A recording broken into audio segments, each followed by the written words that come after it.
तो क्वेश्चन पढ़िए, पढ़िए पहला क्वेश्चन पढ़िए तो।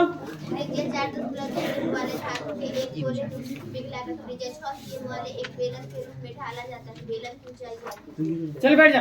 दिया त्रिज्या 4.2 सीएम वाले धातु के गोले को पिघलाकर, ठीक है, त्रिज्या 6 सीएम वाले एक बेलन के रूप में ढाला जाता है। बेलन की ऊंचाई हमें क्या करना है? एक गोला है, क्या है? एक गोला, ठीक है। देखिए यहाँ चित्र पहले समझिए। यहाँ तो ये बोर्ड पे देखिए, एक गोला है ना। अब बताइए गोले की त्रिज्या कितना है जी?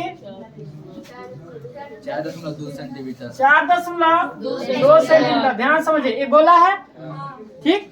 अब इसको पिघला रहे हैं, ठीक है। मान लीजिए लोहा हुआ का होगा, इसको क्या कर रहे हैं? पिघला रहे हैं। इसी को पिघलाने से क्या बना रहे हैं हम? बेलन। इसी को पिघला रहे हैं तो क्या बना रहे हैं? बेलन। चित्र समझिए, इसको पिघलाने से हम बना दिए बेलन, ठीक है। कितना सेंटीमीटर त्रिज्या है इसका? 6 सेंटीमीटर। इसका हम लिख लेते हैं R1, ठीक है।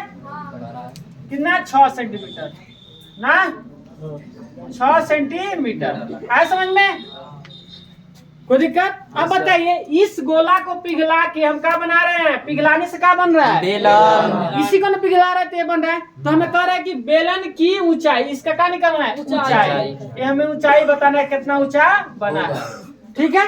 बेलन की ऊंचाई बताना है। तो बताइए कि बेलन गोले को पिघलाने से क्या बना है? बेलन। बेलन की त्रिज्या दे दिया, लेकिन पूछ रहा है कितना ऊंचा है बेलन, वो बताना है, ठीक है। इसमें कोई एक्स्ट्रा मटेरियल नहीं है, बस इसी को पिघला के वो बना है। तो इसका कहने मतलब एकदम सिंपल क्वेश्चन है कि बेलन के आयतन बराबर किसका आयतन होगा? गोले का आयतन। गोले का आयतन बराबर किसका आयतन होगा? बेलन का आयतन। बेलन के आयतन बराबर किसका आयतन होगा? गोले का आयतन। या पहले तो यही ना हो रहा है कि गोले को पिघला के क्या बन रहा है? बेलन। तो गोले का आयतन बराबर किसका आयतन? बेलन का। ऐसे लिख देते हैं, इसी को पिघलाने से बन रहा है। तो मैं इसको लिखेंगे ऐसे, देखिए गोले की पहले जो दिया लिख लेते हैं, गोले की। आराम समझिए, गोले की त्रिज्या। नहीं समझ में आए तो बोलिएगा। गोले की त्रिज्या R कितना है? 4.2 सेंटीमीटर, ठीक है। अब देखिए बेलन की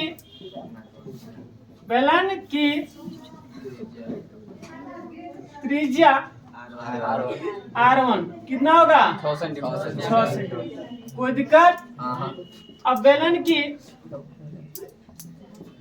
का ऊंचाई का H बराबर पता नहीं है, क्या निकालना है? बेलन की ऊंचाई। तो बताइए गोले को पिघला के क्या बना रहा है? बेलन। तो गोले के आयतन, गोले की आयतन बराबर किसका आयतन करेंगे? बेलन की आयतन। अब बराबर काहे कर रहे हैं? पहले पता चल रहा है क्यों बराबर कर रहे हैं, क्योंकि इसी को पिघला कर ये बन रहा है। तो इसके बराबर ये होगा। मान लीजिए 2 किलो का होगा, ये पिघलाएंगे तो 4 किलो का होगा, 1 किलो का हो जाएगा। नहीं, ये 2 किलो का होगा तो 2 किलो पिघलेगा, मतलब ये भी 2 किलो का होगा। तो इसलिए इसका आयतन बराबर इसका आयतन कर रहे हैं। बात समझे? क्योंकि इसी से बन रहा है वो। तो गोले का आयतन क्या होता है? 4/3 पाई R³ बराबर पाई R²। अब बताइए बेलन की त्रिज्या कितना? का माने R1, ठीक है। अब बताइए पाई से पाई विदा, ठीक है। 4/3 R कितना है इसका? 4.2 इतना सेंटीमीटर है ना। इसका स्क्वायर क्यू है, क्या करेंगे? क्यू बराबर। अब R1 कितना है? इसका स्क्वायर करेंगे गुणे H पता H का झंझट चल रहा है। अब बताइए 2 बार 3 बार गुणा कीजिए। 74.088 74.088 CM³ बराबर 6 का स्क्वायर कितना होगा? 36 सेंटीमीटर स्क्वायर गुणे H। ये कट जाएगा 3 से, कटेगा कितना वर्त में? 24.696। ये कट जाएगा कितना वर्त में? 24.696 कट गया। फिर 4 से इसमें गुणा कीजिए। 98.784 CM³ बराबर 36 CM² गुणे H। अब H लेंगे, H को स्थिर करेंगे तो नीचे जाएगा, तो एच लेंगे तो कहा जाएगा जी 98.784 बटा 36 cm स्क्वायर। यहाँ cm कोई दिक्कत नहीं सर। 36 से भाग कीजिए 2.744 कितना 2.744 2.744 CM। ठीक है। तो आपका ऊंचाई आ गया 2.744 सेंटीमीटर। आया समझ में? कोई दिक्कत नहीं सर। बोलिए, कोई दिक्कत है? आगे समझ में?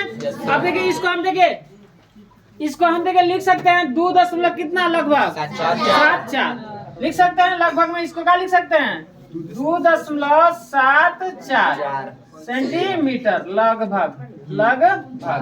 अगर करेक्ट मतलब करेक्ट लिखना होगा राइट आंसर तो क्या यही लिखेंगे।